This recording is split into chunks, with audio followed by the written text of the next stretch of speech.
Hey everybody, I'm Larry Jacobs. This is Pre-K-12 Education Talk Radio on June 15th, 2023. And as you know, we're the voice of the American Consortium for Equity in Education. Everything we do is at ace-ed.org, ace-ed.org. It's all free for anybody who wants to go over there. Our magazine, Equity and Access, our awards program, the Excellence in Equity Awards in K-12 Education, Pre-K-12 Education. Okay, you'll see the icon over there. The nominations are open until September, but you really ought to see all the new categories and new things we've come up with. It's really cool. There's an icon for that and a ton of other information, plus the icon for the podcast like this one. So go over to ace-ed.org and check it out again. It's all free. Today we've got, this is really fun. We have our good friends from the Council of Administrators of Special Education, CASE, over at casecec.org. All right, and it's either going to be, I don't know if it's going to be Bridget or Phyllis. I'll find out in a minute. There's a moment of suspense for you. But they have brought with them Dr. Jenny Millward. And Jenny is the executive director, and this is very important, of the National Alliance for Medicaid in Education. And this plays a tremendous role in education, particularly, if I may, in special education. And since so many more kids are getting involved in special education, we've got shortage teachers and search, et cetera. We've got to work this out. And so without further, first I want to find out, without further ado, is Bridget here or is Phyllis here? The answer is? Phyllis Wolfram. Yay! Hi, Larry. It's so nice to be with you again this morning. Thank you, Phyllis. And everybody, Phyllis is the executive director of CASE, the Council of Administrators of Special Education, which is part of CEC. Okay, great to have you here, Phil. It's been too long since we've chatted. And tell my good friend Bridget I said hi. I do miss her when she's not here, but I think we've got a pretty good person with us. What do you think?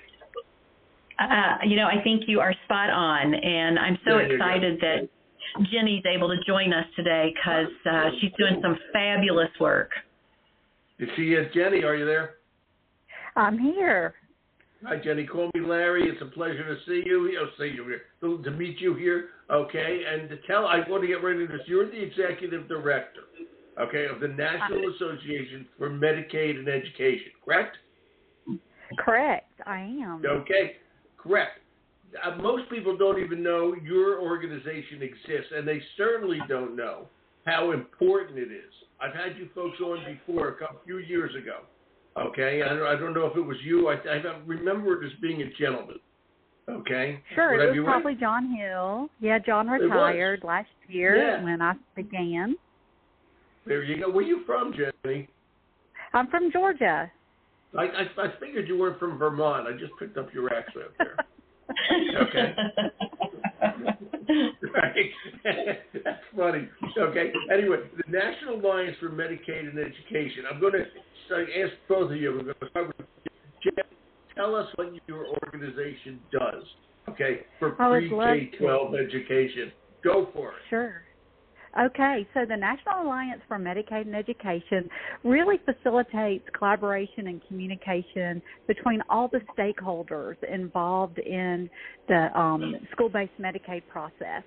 So we attempt to bring school districts together with their state agencies, their state Medicaid agency, their state education agency, and help them collaborate to take the information and guidance from the federal level and make the best state plan that they can. Because every state has a unique Medicaid, school-based Medicaid plan. And we facilitate conversations with the federal agencies, OSERS, as well as CMS, which is the Medicaid office, and work really hard to make sure they have the latest and greatest. And so there is so much activity in this space right now that we're having a lot of robust conversations and getting states ready to come into compliance. Excellent. Now tell everybody, and I'm quite serious about this, what Medicaid does for education. I'm going to ask that question to Phyllis regarding special education, but I want you, Jenny, to talk about it because people understand what you just said, but I don't think they understand what Medicaid dollars have to do with education. Okay, and that's what you guys do. All right, and just explain that, because I know it's so obvious to you, and I know it's so obvious to Phyllis. Okay, tell the world why we need Medicaid dollars in education. Jenny, Dr. Norwood. Yes. So Medicaid is the third largest funding stream for schools, and a lot of people don't know that. You're right, Larry. Yeah. Yeah, and so it's a significant source of revenue for services that are medically necessary for children to attend school. And like so what? school districts. Like what? Let me interrupt you. Like what? Like what? Right.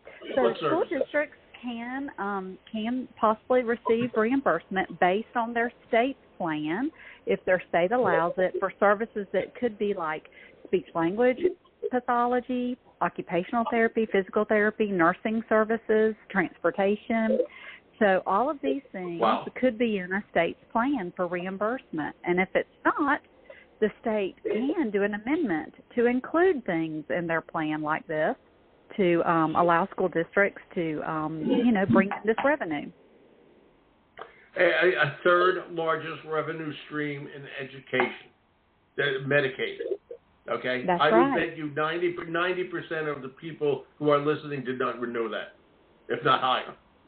Okay? I would have to agree with you. Yeah, it's an astounding number. And I just want to go back to Phyllis. Phyllis, executive director, another Madam Executive Director, this time at CASE, the Council of Administrators of Special Education. Talk about the impact of this Medicaid on particularly special ed. Phil. Yeah, Larry.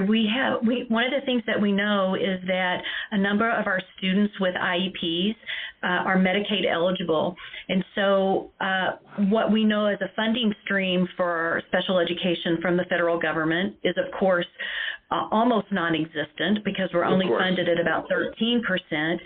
So the impact of us understanding how to get reimbursement for the services that we're providing for our students in schools is critical for all school administrators to know, and especially special education administrators.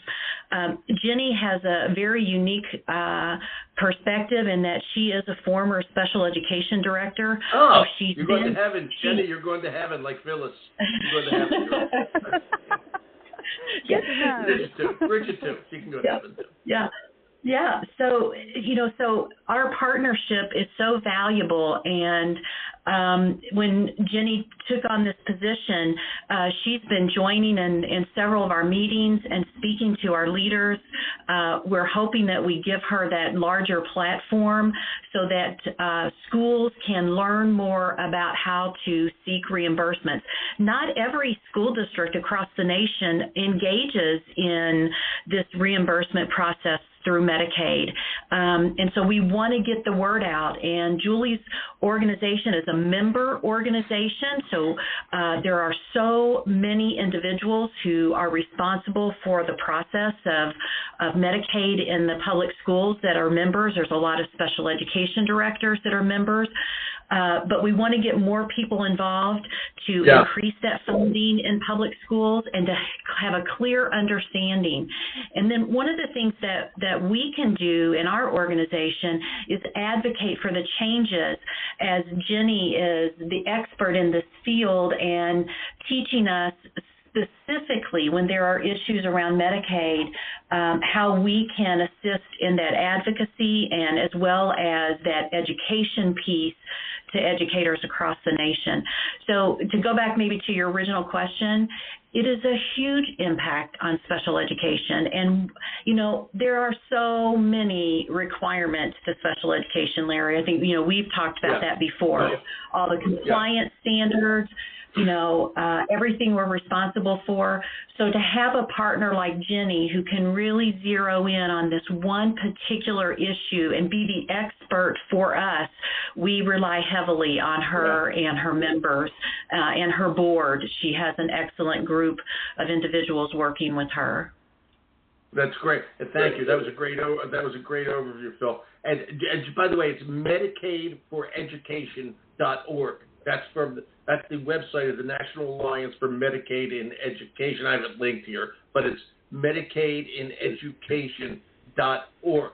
Okay, and what you said there are school districts that do not take advantage of this, Jenny.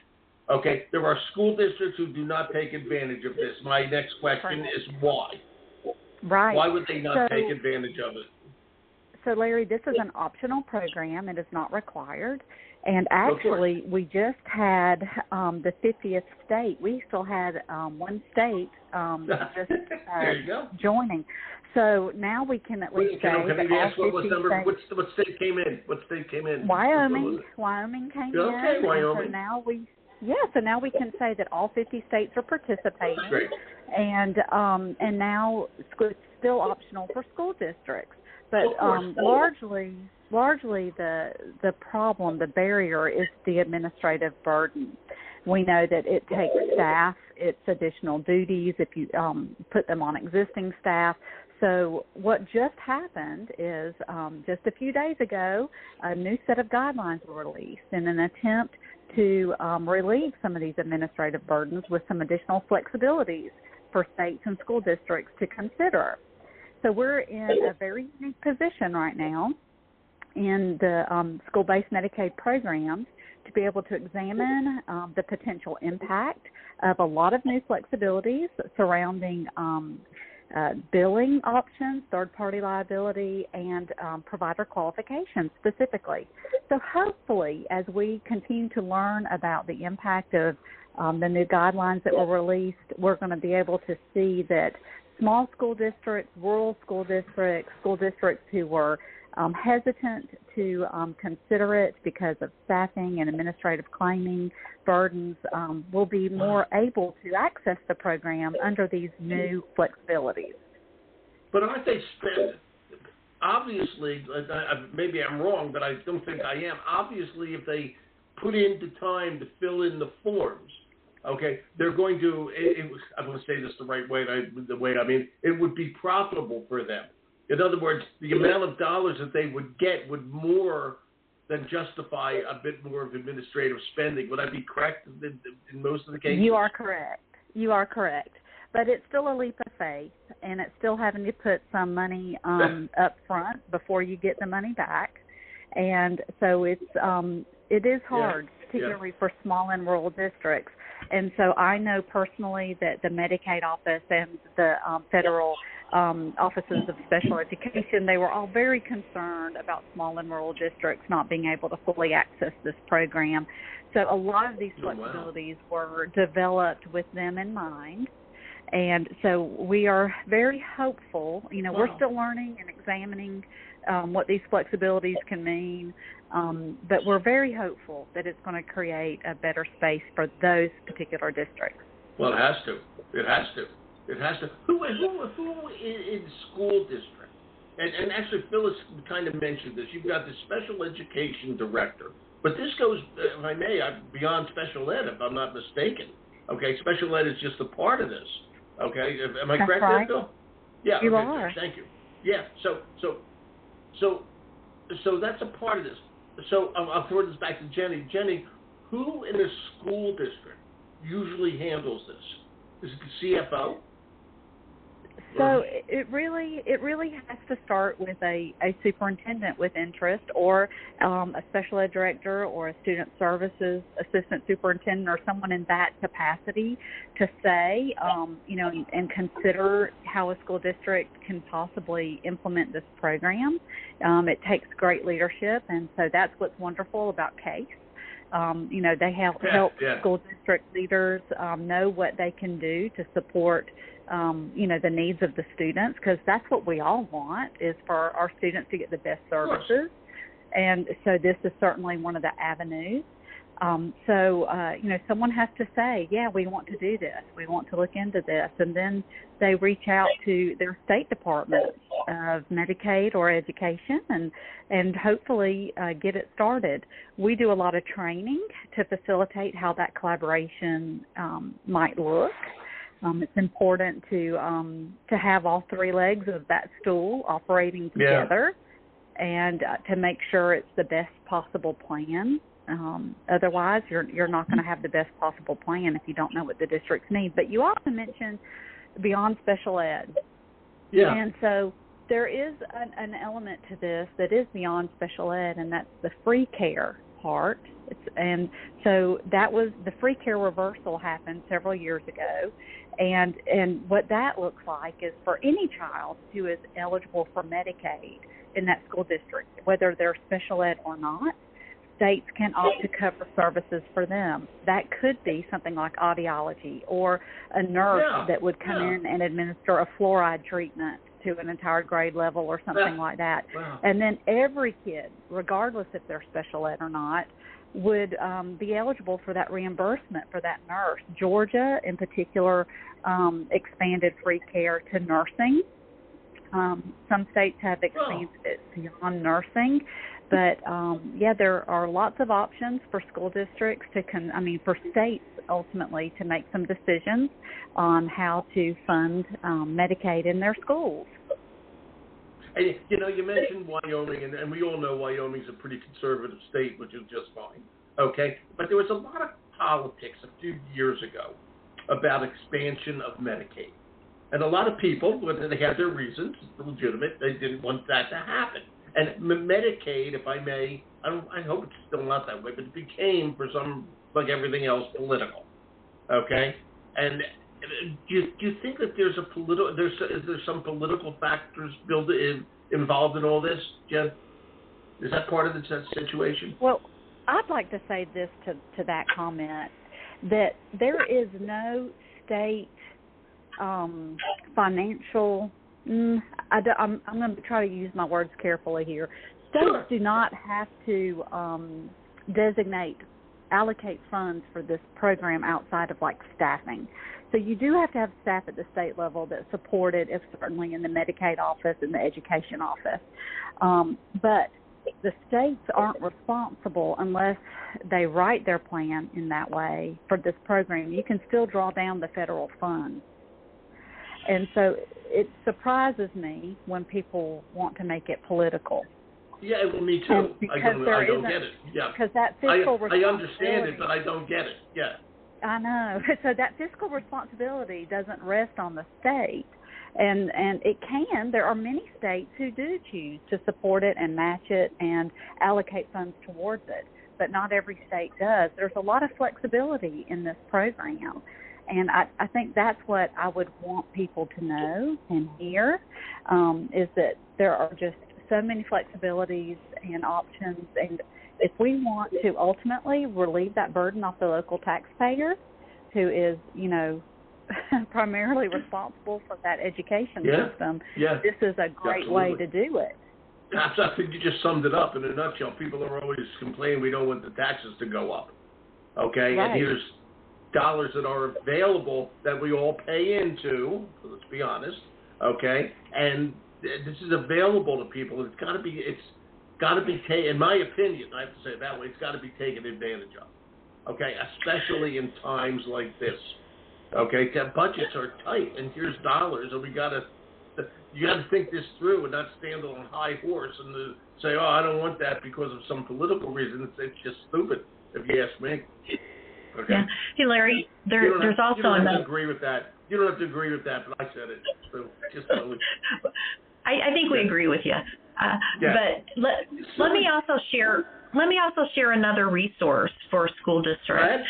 As Jenny was saying, local school districts need to understand the state plan that has been written, with regard to Medicaid reimbursement for the schools, and that can be a big learning curve.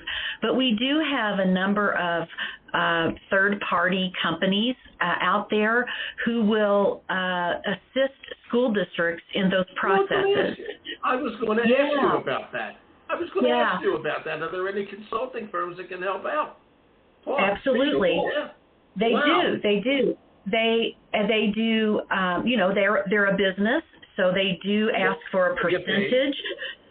They do get paid, but as I can attest to, when I was a local director and accessing Medicaid funds through reimbursement, we still encumbered a lot of funds. We still received a lot of funds and paid a third party to assist us with being in compliance with all the laws, the regulations, making sure our paperwork was in order, that we were accounting for all of the requirements that the state, laid out for us. So there are resources. There are a number of companies out there who school districts can contact, and they'll consult initially free of charge. They want to share with you. They want to provide assistance. They're in the business, of course, as any company is, to make money, but they're in it for a reason, to help school districts as well. So anybody that's listening and wants to know, I'd be happy to share those resources that I'm aware of. Sure, and I well, would too. And I just got to say something. Yeah, thank you, Phyllis is right. That was going to be my next question to you, because I work with a wonderful company down in Oklahoma, and it's called Funds for Learning. But they do E-rate consulting, okay? Right. For basically broadband communication. But they're a wonderful company, and the dollars are there if schools can fill out the form, okay? Which looks like the Magna Carta. You know what it's like, okay? Except for the last 55 feet long, okay? It looks like this will scare everybody. It looks like a FAFSA application when your kid has to go to college. Okay, it's just a horrible thing. All right. So, but the Medicaid application, there are companies out there. Okay, and they're going to take a percentage like any other company would. Okay, but it's like an investment. You're going to get it back. Okay, and what you're getting. Thank you for bringing that up. That is so darn important. Okay, How do you get the word out, Jen? How do you get the? I know we're doing it for you today, and you're always welcome here to talk about it some more, as Phyllis would know, and can always invite you, or you can invite yourself. But how else do you get the word out to school districts? And I'm curious, as superintendents learn to be superintendents, as principals learn to be principals, is anybody telling them about this, or is this something that kind of is osmosis later on? You know? Well, we have a number of strategic partners, and I would have to say that CASE is certainly one of our strongest alliances. Great. Certainly appreciate the support that CASE and the platforms that CASE provides for us. Absolutely. I was able to present at the CASE conference in Salt Lake City last year. And, those are great opportunities to help people learn about the program and what it can mean for them. And of course, we also are strategic partners with the Superintendents Association and many others. And so, yes, we work closely with Sasha and with AASA, and we really depend on our strategic partners to help us get that message out. And then, of course, as Phyllis talked about, my board, who is just full of phenomenal leaders across the nation. And so they work. So we all work diligently to promote what we do and get the word out. We put on an annual conference. This year will be our 21st annual conference. Yes, we have our 21st national. We are going to be in Dallas, Texas this October. And so please, anyone that wants to visit our website to get our conference information, we would love to have interested parties join us. Yeah, they really. The week of the 23rd of October in Dallas. MEDICAIDforeducation.org is the website. Medicaid for Education. Yeah. You can find us on Twitter and Facebook. And, again, and believe me, I love the work you guys do. Most people don't even know about it. Okay, and to me, it's just fascinating. And we got to get. But I'm thrilled we can get the word out here because just amazing. I mean, it's there. And again, these are tough times for school districts. All right, we got to particularly make this happen. Around mental health, and the bill passed last June. The Bipartisan Safer Communities Act passed last June, and a huge portion of that bill surrounded Medicaid in education to support mental health needs. And as school districts try to do that, this is the avenue. And so that's really what's brought so much attention to school-based Medicaid in the past few months. And so I'm excited to say that I think that more and more people are learning about it. I would hope so. Phyllis, of your group, I mean, do they know about these changes and all this, and the IDEA stuff and the Medicaid? Do they know all about all this stuff? They sure do. Get the word out. Good. Yeah. Are they telling their superintendents? Are they telling the superintendent and hitting them over the head with a fly swatter? Get this. We sure hope. We sure hope so. Yeah. Actually, as Jenny was saying, paying attention to the laws that are passed, and Jenny is very good about keeping us updated on everything that's happening from a federal perspective. And most recently, there have been some proposed changes. We're on top of those. We have responded to the regulations. We're actually sending something out that'll go out this afternoon regarding some changes to consent that will assist our school districts in having a little more flexibility in billing those Medicaid, seeking those reimbursements for those Medicaid eligible students. And so we try and stay on top of every bit of that. We notify our state units and ask them to have a voice. And again, we're doing that because NAME and Jenny and her board are keeping us aware of all of those intricate pieces that can positively impact us if we're advocating appropriately. Absolutely. And by the way, you just said NAME, and that is the acronym for National Alliance for Medicaid in Education, NAME, but it's MedicaidForEducation.org. Okay, is the website. Okay, this is Jenny. I'm so glad you're here, and you're welcome here anytime something new pops up. Okay, just get in touch, and we'll have to do another. I mean that. We can always feel free to send us press releases, etc. This is important stuff, and we're really concerned about equity. All right, and the more dollars that come in, the more people realize this, the more we do for that. So I'm just thrilled for doing this. Okay. And this is just great. So, ladies, I can't thank you enough for being here. Thank you, Phyllis and Bridget, who's not here, for bringing us Jenny, okay, which is just incredible. Okay, it's good stuff. Thank you, Phyllis. You're welcome. You can pay me later, okay? Absolutely. I don't have that much money. You're worth millions. Okay? And Jenny's a doctor. She at least charges $50 for a house call. So, I mean, I know, right? Right. So thanks so much for having me. You're both doing such good work, and just keep it up and stay in touch. You guys know that, okay? Thank you. Yeah, thanks, Larry. Oh, you're welcome. Bye-bye. Bye now. Bye now. Okay, bye. Okay, and again, everybody, I have it linked here, but it's the National Alliance, Association, I'm going to change that word, National Alliance for Medicaid in Education. They call themselves NAME. The website is MedicaidForEducation.org. Okay, and this show was from CASE, my good friends at the Council of Administrators of Special Education, which is part of CEC, so their website is CASECEC.org. We're going to archive this. Please share it over at ace-ed.org. As I mentioned, everything we do over there about equity is free. My name is Larry Jacobs. Thank you for listening.